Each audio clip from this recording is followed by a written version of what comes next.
Thank you for joining me on the Bold Lines podcast. Today, we're going to be talking about how victim mentality is handicapping progress.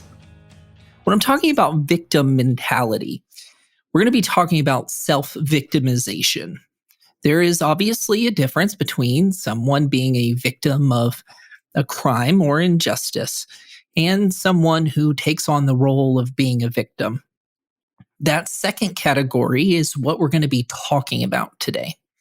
So, what is self-victimization? It is an overt focus on how you as a person are disenfranchised or put lower in some sort of hierarchy. It is an obsession with the belief that you are not able to do or access something. The self-victimization can be a passive belief or an active positioning. Let's kind of sum this up for a second. See if we can give a good idea of what we're talking about today and how it might apply to modern society and mental health.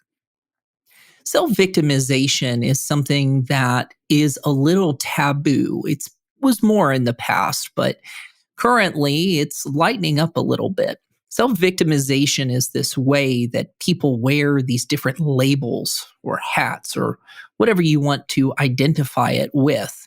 It's this ability to say that you were hurt, therefore something should be provided, given, or assumed about you. There are obviously times when someone is a victim. As a therapist, I can say quite often I work with people who have been victims of injustice, whether that's from a family member, a friend, an overall situation, what have you. There are plenty of people who have been truly and genuinely hurt. For those people, I say it's a good thing to understand when someone's a victim. You can work with that. You can work on yourself when you realize what is truly hurting you. For some clients that I work with, they don't even understand that they're being hurt or victimized. It's unfortunate and it's something that needs to be handled with care, but some people come into therapy not knowing that they're being hurt, manipulated, or coerced. Acceptance is key to grieving and a continued sense of progress. If someone can accept that they were hurt, that they were victimized, it gives them an opportunity to move forward. Unfortunately, some people refuse the perception of victimhood because it hurts their identity, their sense of ego. If they were victims, then somehow they were weak.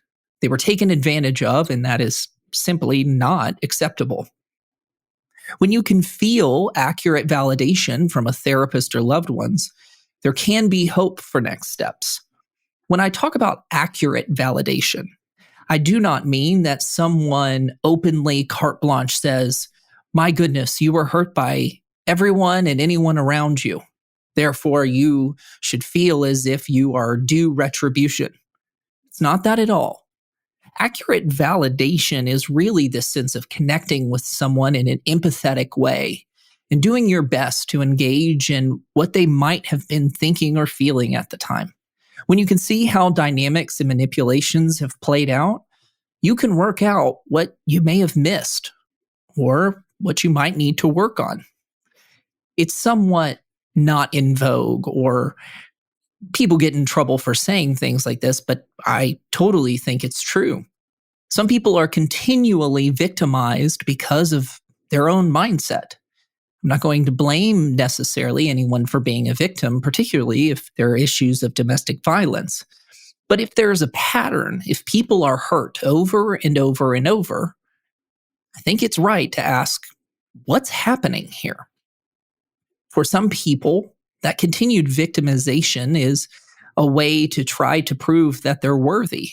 They can find people who do not value them fully and convince them that they are actually worth something. It can give a sense of identity and value. So some people move from manipulative relationship to manipulative relationship in hopes that they can finally overcome the hurdle of being good enough. So that's our first section of this episode. These are people that could use genuine support and feedback and therapy. Most people in this category aren't even aware of the extent of victimhood that they've experienced or what they can do about it. In that category, as well as what we're going to be talking about further, it's of vital importance that you understand that I believe that every adult is a competent human being with reasonable motivations. So let's go into what we're really going to be talking about today. We're first going to talk about people who overdo their victimhood. Sometimes unpleasant things happen, but sometimes we play into it too much. A common example of this happens in romantic relationships, where someone says, "You really hurt me." And instead of addressing the issue, instead of accepting responsibility or accepting apology, someone carries it on. And it becomes a tool for manipulation. What could have been harmful at a time becomes unnecessarily prolonged, or sense of identity. If someone overplays their victimhood for long enough, it moves from an active tactic into something that's passively accepted. They start seeing expounded versions of victimhood all around them.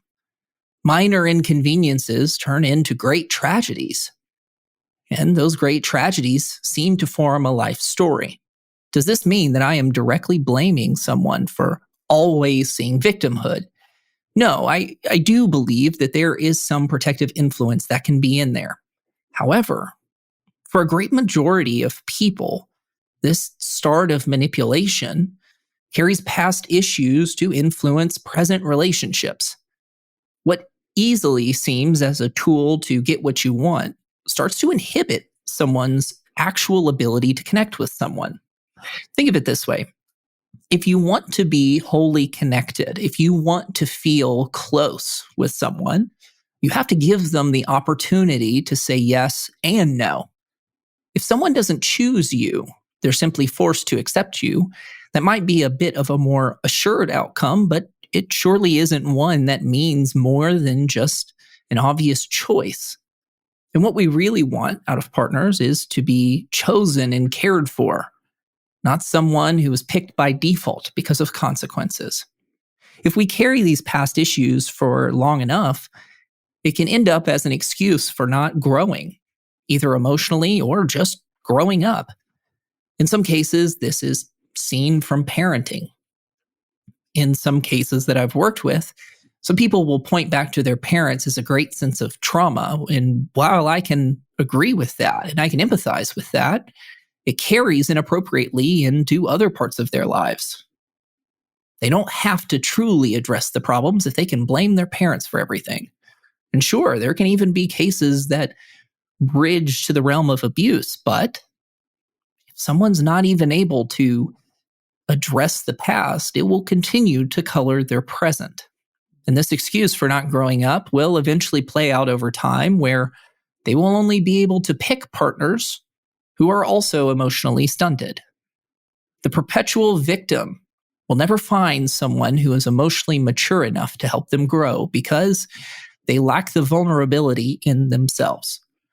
The next category of victim mentality is one that is more overt and commonly argued against in popular culture. It's when someone incites their own victimhood. While potentially a social faux pas, I'll mention this honestly as a way to see incited victimhood. The term microaggressions has always been rather confounding, confusing, and quite hilarious. In some cases, there are people who are making subtle jabs at other people because of their race, identity, what have you. But the concept of microaggressions is interesting because it is totally reliant on how the recipient views the action. Someone can claim victimhood because of a quote unquote microaggression that was just simple curiosity, or maybe something that was totally benign, but because the person really wants to be a victim, they'll find a way to make themselves one. Why would somebody do this? Why would someone want to be hurt? Surely we want to all avoid pain. Here's the thing. When you see it where it doesn't exist, you end up being kind of a guru. You have a higher form of knowledge that other people don't seem to have. It creates this ability for someone to gain power and influence seemingly out of nowhere. There's almost this de facto power or authority in it. I know something you don't know. And because you don't know it, I'm better than you. And because of the dynamic that I've created, you will be below me. Now, here's the interesting paradox. Someone will claim to be a victim of someone while also forcing a power dynamic that places them in charge. This is where victim mentality really starts to inhibit both people and everyone around them. So, how does this gain power? Well, there can be great power from being a victim, both in interpersonal relationships and society at large. Let's start with interpersonal relationships. If someone's a victim, they can enforce certain dynamics, boundaries, and expectations. If someone is a victim of a greater sense of power or a greater system in the world, they can enact change that is purely beneficial to them on the basis that it's not nice for them to be treated a certain way.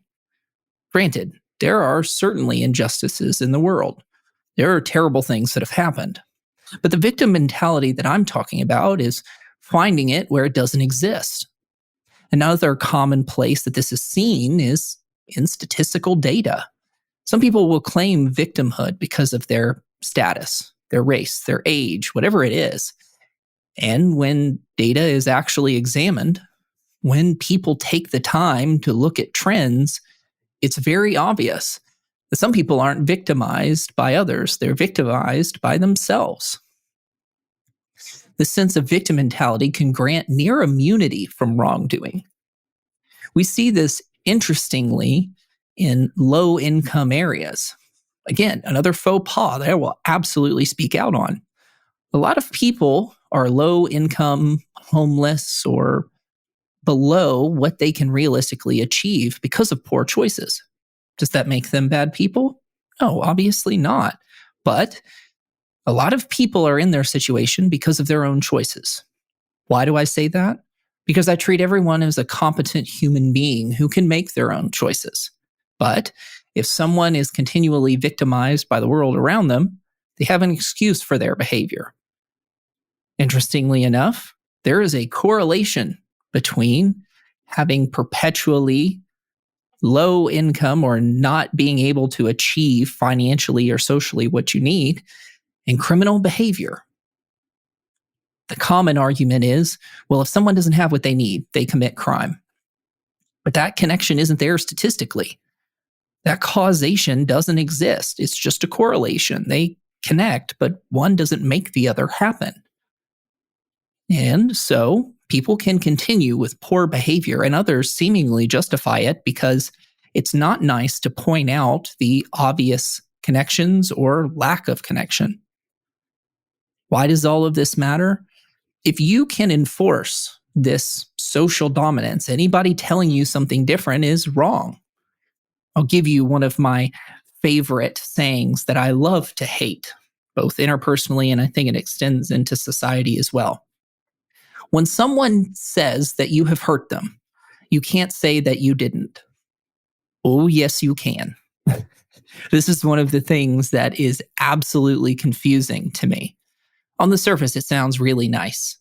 If you hurt someone, you should own up to it. But that's not really what the saying purports. What it's really saying is that if someone says that they are hurt, you have to accept that as truth. Let's take myself as a therapist. Sometimes in good practice, I will say things that people don't like. Particularly when I worked in rehab facilities, this happened quite often.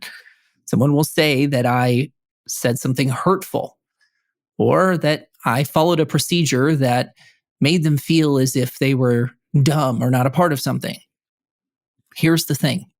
Sometimes kindness and just action isn't nice. Just because you say that I hurt you doesn't mean that I did.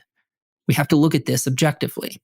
If I tell an alcoholic that what they are continuing to do is hurting their family and they are choosing a substance over the people who love them, well, it might not be nice. They might say that I have hurt their pride, but frankly, I don't care because the truth is more kind than lying to someone.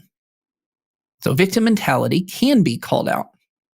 And so for those that say they're hurt, yes, they have to justify it. Does that mean it has to go to a court of law? No. But you can't just say you were hurt by a system, by people, by a government, and offer no meaningful explanation. Some people will self-victimize out of self-protection to keep from really getting hurt. They look for signals ahead of time. For these people, I have a greater amount of empathy.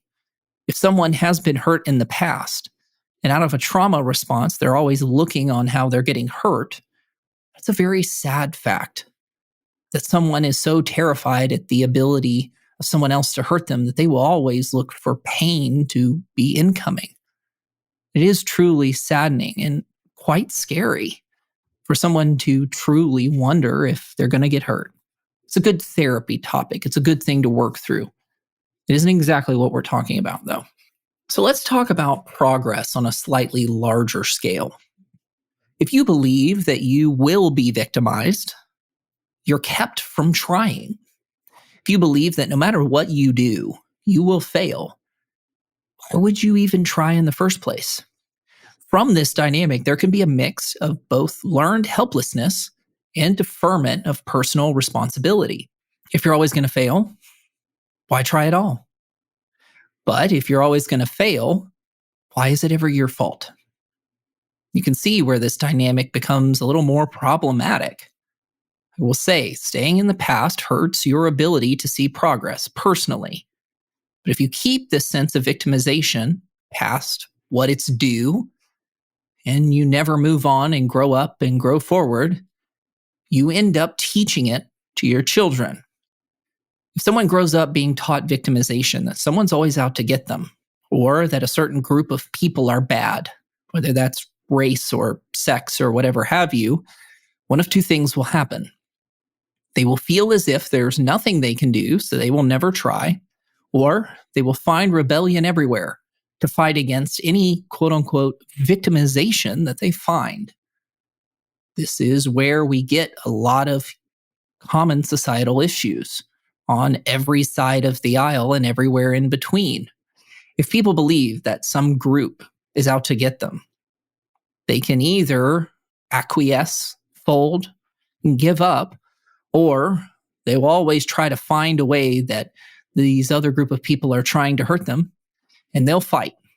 And because some children grow up in this environment, they don't have the same boundaries that their parents did. They don't know complexity, and so they become rather sharp in their interpretation.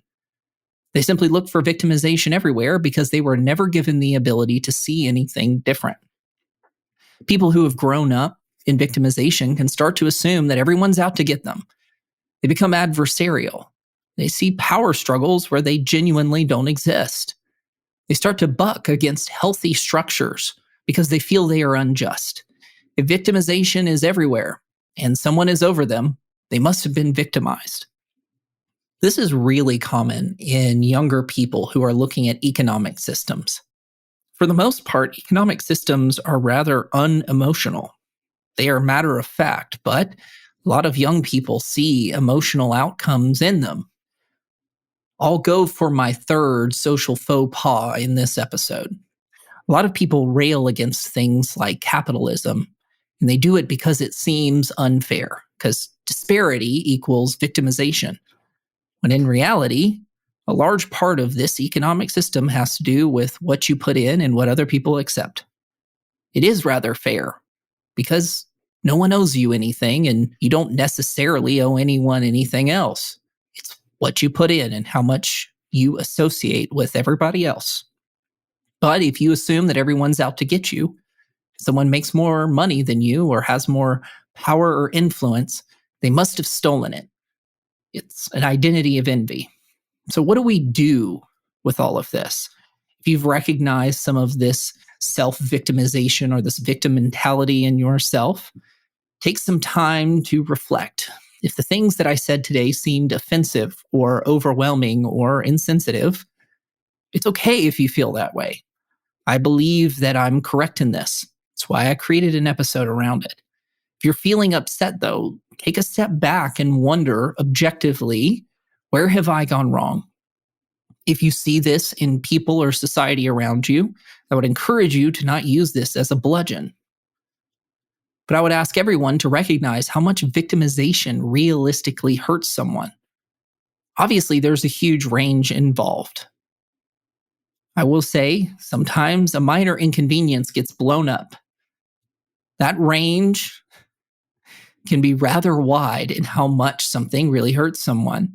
On the other end, some people have experienced horrific abuse from parents or a partner and downplay it to a degree that they can't even work on it because it apparently doesn't exist. For anyone who's experienced victimization, it's okay to ask the person to be able to address it and move on. There are different timelines. And by move on, I don't mean that you pretend it didn't happen. I mean that your life is worth more than just something or some things that happened. If you're hearing this episode, I hope that there's a sense of hope. You can move forward with life. Just because something terrible happened doesn't mean it has to define your future, although it can be useful to keep it on. We need to call out weaponized victimization on a personal or societal level. I think some of the tide is shifting in this way, where everyone's pretty tired of hearing that someone's a victim of something.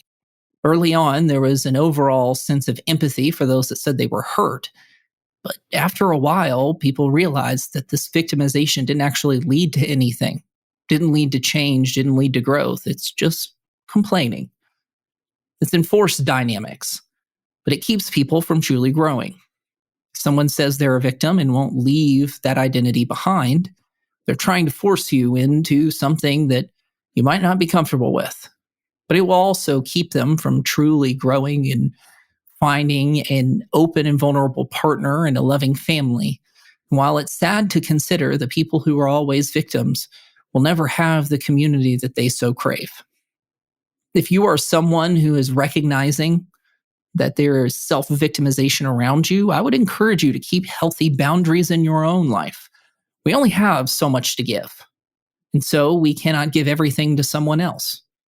Give yourself time to process. Do not hold on to the past, but acknowledge it and make peace with it. But do not hold on to the past to avoid dealing with the present. It doesn't help you as much as it might feel like it does. And so, victim mentality handicaps progress because it never allows us to move on. It keeps us anchored in a place where we felt less than. Thank you for listening today. I hope you found the topic useful. If you go to the description of this podcast, you can ask a question. I'm starting to look through possible topics for future episodes, and if you feel as if you have something to offer or you want more information on, scroll down, ask a question. I'd love to hear what other people are wanting to know. Come back next week as we talk about how to understand and predict codependent behaviors in families. Until then, keep fighting for honesty and working towards healing.